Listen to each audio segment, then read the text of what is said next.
absolute choke job by the Chargers. My goodness. Brandon Staley, does he make it to the plane? Because I thought there was a possibility that Brandon Staley could be fired whether he won this game or not. I thought we could have seen like a Mike Mularkey in 2017 situation where you win a playoff game and it doesn't matter whether you won that game or not. It's not enough to save your job. You blow a lead like that on top of the fact that part of the problem and why the offense went so stagnant was because you only had 3 available receivers after DeAndre Carter went down. I would be shocked if Brandon Staley still has a job by kickoffs tomorrow. I expect Jay Glazer to come on or whatever game is first and say that Brandon Staley has been fired. And then I expect Sean Payton to be linked to the Chargers. I've heard that was a job that he was very, very interested in. And we keep hearing, well, he gets to pick his own quarterback in Houston. He gets to pick his own quarterback in Houston. Okay. None of those guys are going to be better than Justin Herbert. This team is a coach away. This is a perfect situation for Sean Payton. This is perfect. Football in the city in LA is up for grabs right now. You have a star quarterback, and if you bring in Sean Payton, you have a star coach, no brainer. We've been saying this for a while. This just makes way too much sense. So as we localize it, because this is a Texans channel, and subscribe to the channel, like all that type of stuff. I think Brandon Staley gets fired, and that impacts the Texans because any of this Sean Payton pipe dream and this talk about Sean Payton, I think it immediately ends. And the Chargers become the front runner. And if Dallas loses on Monday, then it's between the Cowboys and Chargers. And you're going to have Big D versus the Chargers. LA versus Dallas. So I think this, like, if you were one of these people thinking like Sean Payton, if you weigh the Texans' job against Arizona or you weigh the job against Denver, the Texans with assets and stuff could compete. They're not competing with LA for many reasons. Many, many reasons. So that's the number one. That's the number one way in which this impacts things locally and nationally and everything. Sean Payton to LA. I don't know what the odds are right now. I don't know where I can place a bet, but I would bet on Sean Payton to LA. And I think those rumors are going to get leaked pretty damn soon. And I don't think Brandon Staley makes it to kickoff tomorrow. I think the first game, what's the first ball game tomorrow? First ball game tomorrow is going to be Miami Buffalo. I think before Buffalo-Miami game, Brandon Staley gets canned. They're already probably trying to talk to Sean Payton. I like Brandon Staley. I think he could be a good defensive coordinator. The first half game plan was actually perfect. They just melted down. And him playing Mike Williams last week was moronic, and the receiver depth bit him. So I think Brandon Staley's gone. Now, could he end up in Houston? That's localized number 2. Jonathan Gannon actually interviewed today, and many people believe the interview went pretty well, or he interviewed in the last couple of days. Jonathan Gannon worked with Brandon Staley in Los Angeles. Could Brandon Staley end up being the Texans defensive coordinator? I'll take as many former head coaches as possible, and especially like a younger one like a Brandon Staley. Pick brains, all that type of stuff. Brandon Staley on the staff, maybe. Maybe he wants to take a year off. Sometimes these guys just want to stay with it. So could Brandon Staley end up here? Also think he's a John Carroll guy, just like Nick Caserio. So he's in that pipeline. Brandon Staley is, if I'm not mistaken. I don't We did Brandon Staley research like 2 searches ago. He went to Dayton. Okay. He coached at John Carroll. So there is the John Carroll connection. So he was a John Carroll coach for a few years. So that's the connection, and that's Nick Casario school. That's where Don Shula went. There's like a hell of a football pipeline there. So maybe Brandon Staley could be a DC possibility. Other localized angle, because I can already hear Jags fans say, Chargers didn't choke. We won that game. No, they choked. They choked. They absolutely choked. And fortunately, Lawrence picked it up in the end for the Jags, but that was a choke. And I don't want to hear Chargers fans complaining about any offsides or false start call or anything like that, because you got away with a couple of pass interferences, including one that led to an interception. So it kind of canceled out there. But the Chargers absolutely choked. Now, are the Jags building something, though? This game reminded me, some are saying Kansas City. I don't, James Campos in the comments. And if you want to comment, go ahead, subscribe, do all that stuff. But James says he had PTSD of Texans Chiefs. See, Texans Chiefs was kind of over at halftime. Like, you could already tell, like, the Chiefs had already taken the lead at halftime and it was gone quickly. This was a little bit more of like a slower death, because you had the Jags score on the first drive, then the Chargers kicked the field goal, and then you had the Walker penalty and stuff. This one might have actually hurt more, because I think the Chargers, if you ask their fans, they probably think they're a better team than Jacksonville. I don't know too many Texans fans, especially given who was coaching the team, that thought that the Texans were better than the Chiefs. This one's got to hurt more. And I feel bad for Chargers fans, man. It seems like my entire life, whether it was in the Phillip Rivers days, whether it's in the Herbert days, they just find ways to lose games late. It's all you watch the end of the Texans game, and then they go, "We go live now to San Diego. The Chargers are driving to try to take the lead and win a game." And it always seemed like Rivers would throw a pick or they'd score and then the other team would score. It seems like the Chargers, like a lot of fans, most fan bases think they're kind of cursed. Man, it feels like the Chargers are cursed. A lot of stuff goes wrong with them. But is Jacksonville building something? That's the question. This reminded me more of the Buffalo game.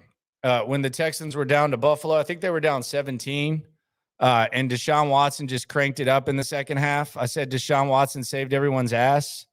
That's what this one reminded me of. This could be like a Trevor Lawrence type of like coming out party or whatever. Because make no mistake about it, and you could see it on the internet, people were ready to jump all over Trevor Lawrence after he threw those 4 picks in the first half.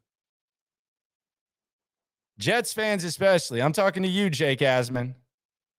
You want to follow the Jets, Jake Asman show. They were ready. Well, we don't have a quarterback, but at least this guy sucks in the playoffs. They were ready. Trevor Lawrence just ripped it out of their heart. Just like he did the Chargers. Sean says, wow, just wow. Told myself Jags could close a half with a TD. They could do this. They did it. You should have told someone else. You'd be getting props for being a genius. Joey says Staley's going to be Gannon's DC. I could easily see that, assuming he wants to stay in the game. Really, that's probably the best idea for him. If he wants to stay in the game. Chargers laid down SMH. They did, but the Jags still took it. Sean Payton for sure. Chargers. Yeah, I think that's kind of obvious. That's going to start. LA Chargers relying on field goals and not enough scoring in the red zone. At least not in the second half, Willie. Ronald says, Landry, love your show all the way out here in Colorado Springs. Appreciate you, man. Thank you very much. For that, we got some good sports. Sean congratulating the Chargers. Ronald said Bosa played like bleep. Yeah, he did. And the funniest thing is his brother didn't. You have to watch your little brother ball out in San Francisco, and then Bosa just completely had a couple of meltdowns.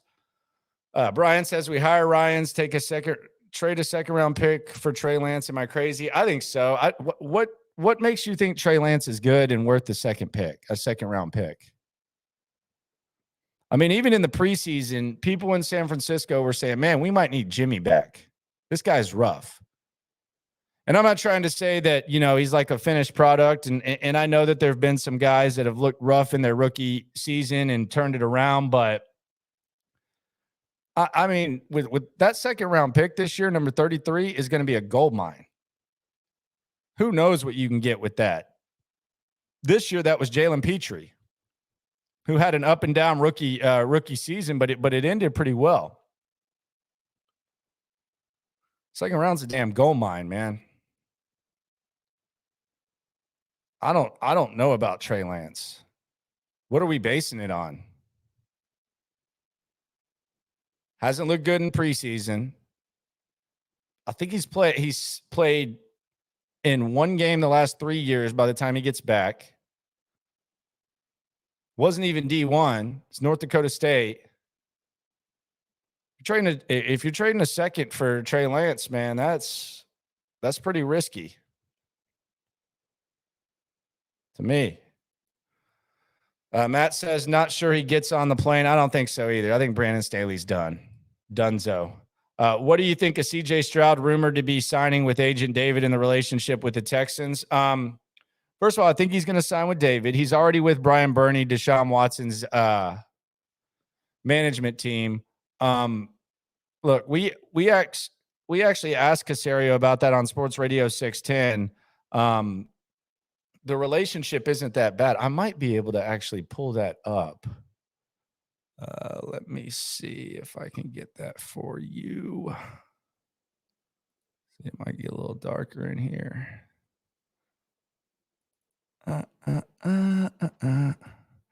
You're asking for Caserio on Stroud. Okay. I think I got you. Hold up. I don't think it matters. I've actually, the Watson camp knows they're going to have to work with the Texans again. So I don't really think that it matters. And I've been told as much by pretty prominent members in the camp. So I don't believe it matters, but let's hear from the man himself.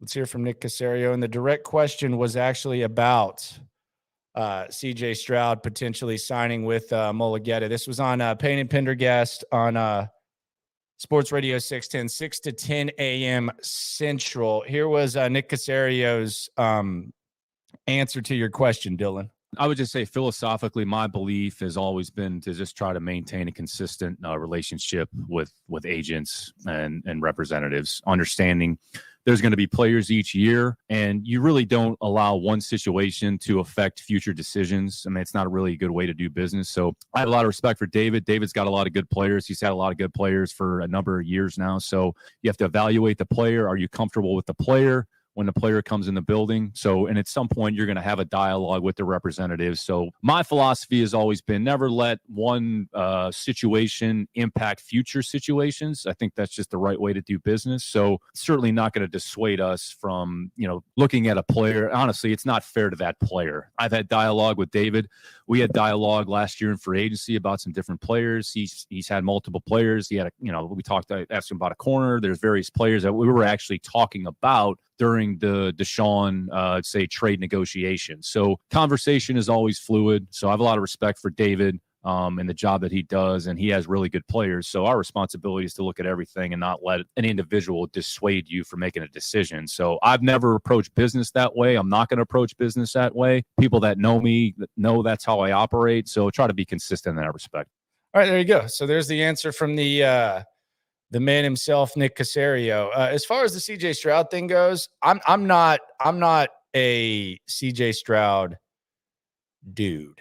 I'm a Bryce Young guy, and I'm not big on taking CJ too. I do wonder, like, when is he gonna make his announcement? I'm assuming maybe tomorrow or something. But yeah, I don't think you have to worry too much about that. And I think actually, the POS person of service, Jack Easterby, had as much of a negative impact on Watson to where they weren't even answering his calls anymore, is what I was told. So I think the POS person of service, being gone kind of helps out a little bit too, when it comes to relationships with those guys. The corners he was talking about, a lot of people wondered if you remember the teams that the Texans were working with on a Watson deal. It was Atlanta, it was Carolina, it was the Saints, and it was the Browns. So I'm assuming it was either, if it was Carolina, it was JC Horn probably, and he's a Mulligetta guy. And if it was Atlanta, it was AJ Terrell. So those would be the guys he was talking about there, but I wouldn't be too concerned about it. Sneakers most wanted. I don't want to give up picks for Sean Payton. Ryan's is our guy. Yeah, I mean, I don't know why you would have to give up premium compensation for someone who's already set out a year and is 59 years old. We're not talking about 29-year-old boy wonder John Gruden. We're not talking about leverage. They've already functioned without Sean Payton. Like, he probably doesn't even have a parking spot there anymore or anything like that. I mean, he's gone. Like, so I don't think there's any chance. Sean giving me some stats. I always preface asking for stats with, could I interest you in a stat or given stats? With 5 turnovers, the Chargers had a 95% chance to win that game based on past playoff history. Staley's definitely fired. He's gone. I just got a text from my guy Wade Smith, and he said he's toast too. We were texting back and forth there. It was, as SB says, it was the ultimate choke job. I'm glad you brought this up. That boy 555. Travon Walker did the same thing he did against the Texans. Remember when he on 3rd and 20 he flung down Davis Mills? He did the same thing there on a second down that would have made it 3rd and long. Fortunately for them, no harm, no foul. They lost a lot of clock, but it ended up not mattering. T-Money says, go Jags. Congratulations on the dub, man. Y'all got some great fans out there. Some passion. Obviously, worst team in the league the last couple of years, so enjoy it and take it all in. Doesn't take away from the fact that the Chargers lost. Yeah, it definitely doesn't. Actually makes it more interesting. What up, Landry? T-Law got it together, but I really think T-Law could definitely be the real deal with time. He's already the real deal. It's just a matter of how real of the deal is he. He's a good player. That was a bad first half, and it was a good game plan by Staley, who's probably going to get canned. The Chargers' problem is more Joe Lombardi. He's only an NFL coach due to his name. I don't agree with that. You're talking about the offensive coordinator for the Chargers. I mean, he had 3 receivers to work with. The offense, it's not like the offense is trash or something. I don't think he sucks at all. I did think it was weird that the Texans interviewed him last year. I hustle for it. Refs, Chargers MVP. How about the BS calls on the neutral zone, which led to a TD? And then the 2-point conversion for helmet slam. Come on. I don't know. I feel like the Chargers got a lot of calls early on too. Pin Dog, I'm a Raiders fan, so I'm happy. Appreciate you, Pin Dog. Subscribe. If just for Texans, it's your only source of consistent daily Texans content. I hustle for it. They used to be cursed. As long as Staley there, he sucks. I don't think he's going to be down there too much longer. Dylan, could Gannon bring Staley to be DC and the coach stuff? Yes. If he wants to coach, I think it'll be really, really interesting. Justin B, looking back, biggest play of the game was Herbert missing Allen on a wide open TD. He had to settle for a field goal. See, I know it looks like from our view, like he missed him really bad. I know the one you're talking about when he threw it high. There were 3 defenders in front of him. So, I mean, I know Herbert can make that throw, and he's probably makes that throw 80% of the time. But I don't think it was as easy of a throw as it looks on TV. And I don't think it at all cost him the game. James is nervous that Stroud isn't entered the draft yet. Don't be. I don't think it would be that big of a deal. DRD says, I would take Bijan Robinson at 33 if he's there. I would take him at 12 if he's there. He's damn sure not going to be there at 33. I can promise you that. Promise you. That's not going to happen. You saw Christian McCaffrey today. That's the same. That's the same cloth, cut from the same type of cloth, and you can use him in the slot. So Bijan ain't going that down. I'm excited for the head coaching hire and then either QB. Hopefully, I feel good about the future. Yeah, I mean, I don't know if I feel good. I feel better. I feel okay. I'm intrigued. Trey Lance just had a second surgery on his ankle, so trading for him isn't a good idea. I don't think it would be regardless. I'm with you. What do you think about what Cooks just tweeted? Good Lord. Let me see. What did Cooks tweet? Let's see.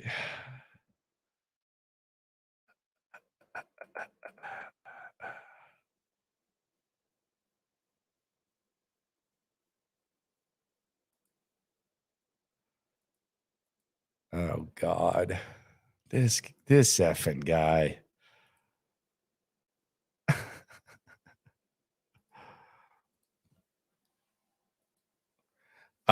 Brandon Cooks tweets, football in January and February, determined to get that feeling back. It's been way too long. Offseason is going to be vicious. I can promise you that. Just watch. He was committed to a rebuild until Jack Easterby left. Like, he's committed now to acting like all he cares about is winning. But come on. It's so funny. I at least respect. I'll reply right now. I at least respect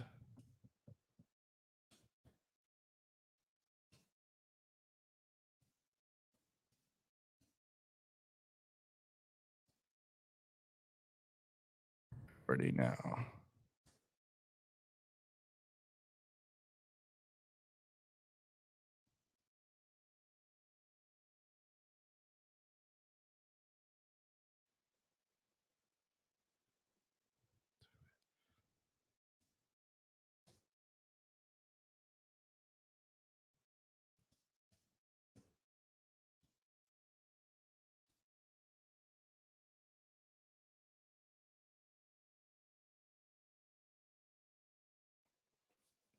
Yeah, I respect it. He's committed to it now, even though he wasn't vocal about it until Easterby left. So yeah, that guy's funny. Someone said Bosa balling out in San Francisco tells us we need a strong D. They won the last pick in last year's draft. Let's go, Will Anderson. Well, yeah, I agree. Having Kyle Shanahan calling plays and being able to minimize potential quarterback situations and trading for Christian McCaffrey helps. But yeah, Nick Bosa, probably defensive player of the year this year. And hell, if Will Anderson's Nick Bosa, if Bryce Young goes first and you want to get Will Anderson, I'm on board with it. Jay said Shannon Sharp is tweeting the exact same things you've been saying all week long about Sean Payton and the Chargers. Yep. I mean, I've been saying it. It's going to become a storyline. Sometimes I have foresight. Sometimes I don't even know what the hell's going on in the moment. You win some, you lose some. TJ says, I think people trade up for him, so we get Bryce either way. We will see. Christopher said, and so it was said that after this game, all of Duval County got a city boy with it. Probably so. And good for them. YD, would you look at Bieniemy? I would not. No, I would not. Marcus Johnson says, I feel like D'Amico has cemented himself as the top head coaching candidate with that defense's performance tonight. Even if they'd gotten cooked, I still would have liked D'Amico Ryans. I don't know how much stock goes into this, but I do I heard some people talking about D'Amico today and saying, well, you want the Seahawks to win because then you get to get 2 weeks doesn't matter. Like, if you think D'Amico's your future head coach, playoff experience, like a playoff run, is more valuable than going to a Senior Bowl or something like that. He's going to be able to put together a staff. He probably has a pretty good idea of what staff he's going to put together. Like, he's not going to – it's not like these coaches get hired and then all of a sudden it's like, oh, crap, I got to put together a coaching staff. Oh, my God.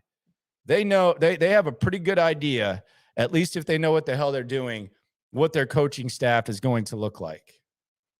So, D'Amico going in a long run or whatever, if he goes to a Super Bowl, like Super Bowl assistants get hired quite often, and they end up putting together staffs. And the Senior Bowl crap, the scouts know what's going on. So maybe they can get to the Senior Bowl and coach. Who cares?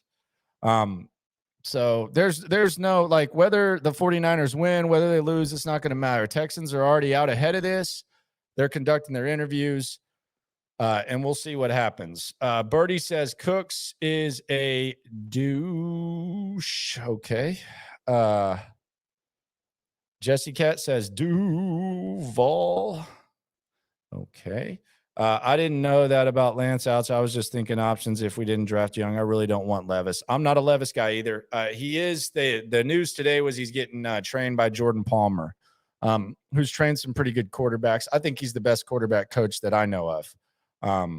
He's not trying to be all up in the video, not chasing that clout. He won't have to be cross-examined.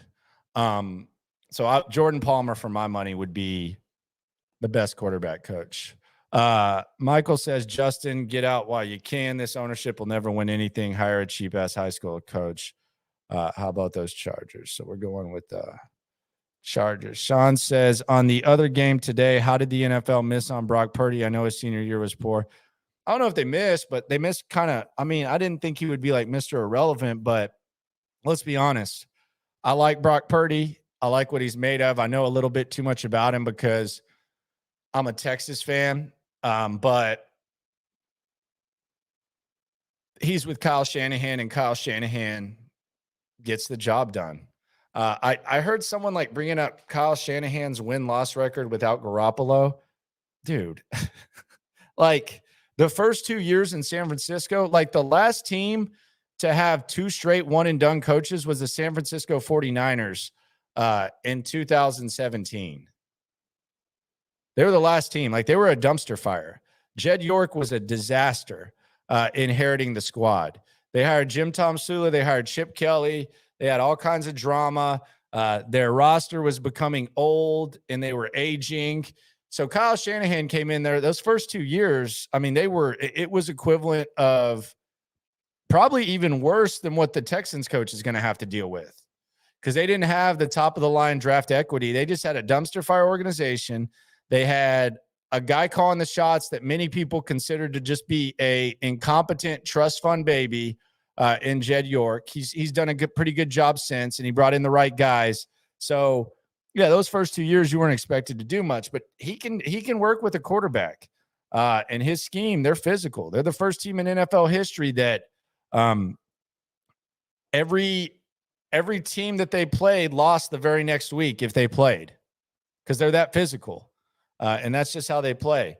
So, yeah, missing on Brock Purdy is one thing, but I don't know that he ends up being what he was or what he is right now anywhere else. I think it's a perfect situation for him. So I wouldn't regret it too much. Kind of like Tom Brady going to New England. It worked out perfect for him. Who knows if that would have been the case if someone taken him in the first round, although it'd be interesting to get a time machine and learn. P Heap says, I don't mind defense in the second pick, but what would you like for the QB situation, Levis or Truss Mills again? I don't want any quarterback except Bryce Young in the first round. I just don't want that. You got a rumor, might be blowing smoke, but I've heard the Colts are trying to trade up for Levis. No idea why. Could be full of bleep. It's rumor season, and I would love that because I'm not a Will Levis guy. So we'll see what happens. So to put a bow on it, the local angles here are number one, Sean Payton. I think he's going to have another option, and it's going to be the most intriguing option of all with the Chargers. Number two, I think Brandon Staley, if he wants to coach next year, if Jonathan Gannon gets hired, could end up being a defensive coordinator. And hell, I might look at him as a defensive coordinator, even if I'm not Jonathan Gannon. And number three, Jacksonville. Where do they go from here with this win? It kind of reminds me of when the Texans beat the Bills. They didn't win a playoff game since, but I don't anticipate Trevor Lawrence like demanding some sort of trade or something. So there's something to at least look at because this could go a number of ways. I'm very intrigued to see how Jacksonville handles a road playoff game next year or next week, because they're not going to have this atmosphere, and it's hard for me to imagine recovering from a performance like Trevor Lawrence had in the first half next week. But that's all I got. This was the localized stuff. This is a Texans channel. Subscribe, like. It's the number one source of digital content. You can have the show, our show In the Loop, Sports Radio 610, 10 to 2 is the pulse of Houston. I can promise you that. If you're not listening to that, if you're not listening to this channel or watching this channel, you're kind of fighting an uphill battle when it comes to Texans content. In the locker room after every game, we get players every week. We just talked to Hannah and Cal McNair this week. We're there all the time. Ride and die this stuff. It's life. We're all in it together. So recommend checking out and consuming as much Texans content as you possibly can. Recommend Cody Stutz's channel. A lot of good stuff that you can get, but this is the spot for it. And I appreciate everyone for coming through. Subscribe, spread the word, keep it going. This is one of the most fun times to watch ball. We got 3 more games tomorrow.